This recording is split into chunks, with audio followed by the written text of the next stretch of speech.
Graeme and JJ were very thorough in their work, what they did in their training, and they'd sit down every morning at 8:30, then at 8 o'clock, breakfast, and sit down around the table at 8:30, what their approach was going to be for the day. So I don't know what it was like under Pedro. Apparently there was a lot of cones about the place, but nothing else happening. And I think Graeme got the players on board. He got them on board, started picking up. I mean, we know what happened. This is Ibrox.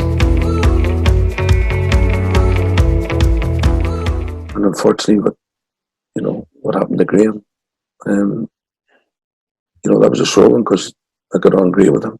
He brings you in, and with JJ. So how would they? If I can ask, you'd obviously come in. Graeme's there to stabilise the ship. He brings in people like yourself to stabilise it after the Pedro era. Yeah. Probably the nicest way to say that. But I'm interested.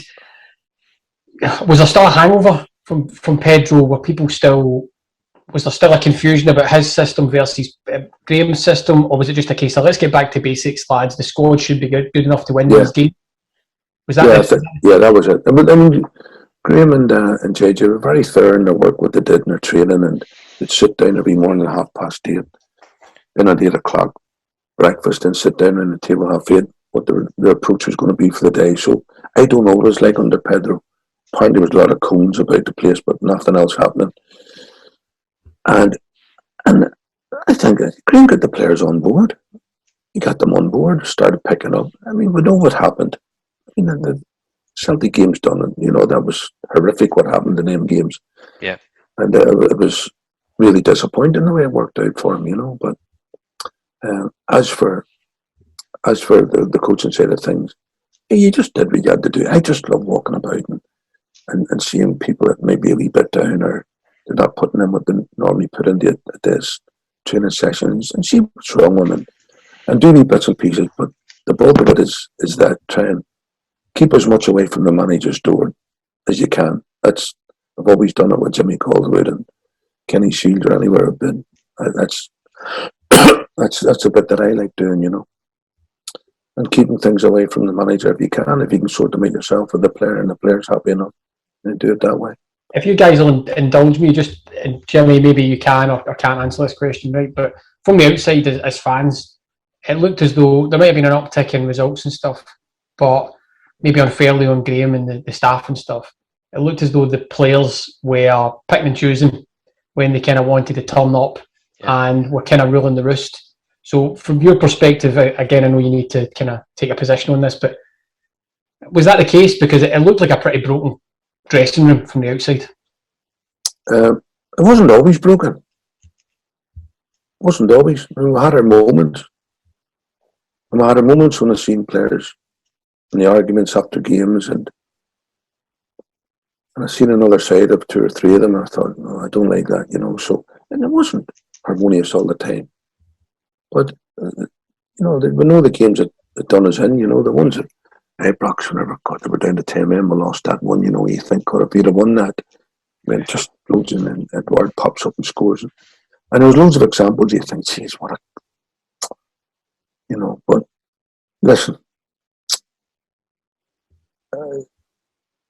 if I had been good all the time, then what happened wouldn't have happened.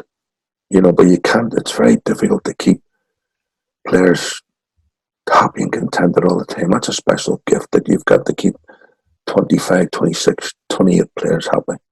It's very difficult, so it isn't. And some of them weren't happy, and so if anything went wrong, it just blew up. And then they got an opportunity to be critical, but Graeme worked very hard at his job. He was very meticulous, and I thought he got on well with players. I think from a personal point of view, the fact that Graeme Murty is still at the club and in the position he is, perfectly illustrates just how highly he is regarded within the walls at the training centre. I don't think there's any doubt about that. One thing, Jimmy, that struck me, you're quite clearly a proud Rangers man, and you're so happy to have played for the club in the manner that you did and be involved in the club as you have done. It must have been surprising for you to go in and see players that maybe weren't maintaining that sort of pride and tradition of being where they are and wearing what they wear every weekend, if you're with me. Yeah, I know, but listen, it's very difficult because it's difficult to point the finger at somebody, but I'm looking at it and turning and saying, this is what should be done. If you're going to police a dressing room, police a dressing room. Don't let people get away with things. Yeah. I mean, you don't, when it's not being policed properly and things get slack and people get casual, then that's it. You got to clamp down on that. You either do it from the top or you police a dressing room as players. And if that's not policed properly, then if you're not going to get on that, I had a player, listen, I used to get exasperated with him and turn around. I had a player said to me, what's the point? You know, what's the point? Holy shit, you know. Just outrageous. You know, what's the point? That sort of thing. So, but I'm making it sound as always, it wasn't, it only, we had our wee moments when things didn't go well. Yeah. It was, the whole feeling just got to everybody, you know. So, but anyway. Fire's raging.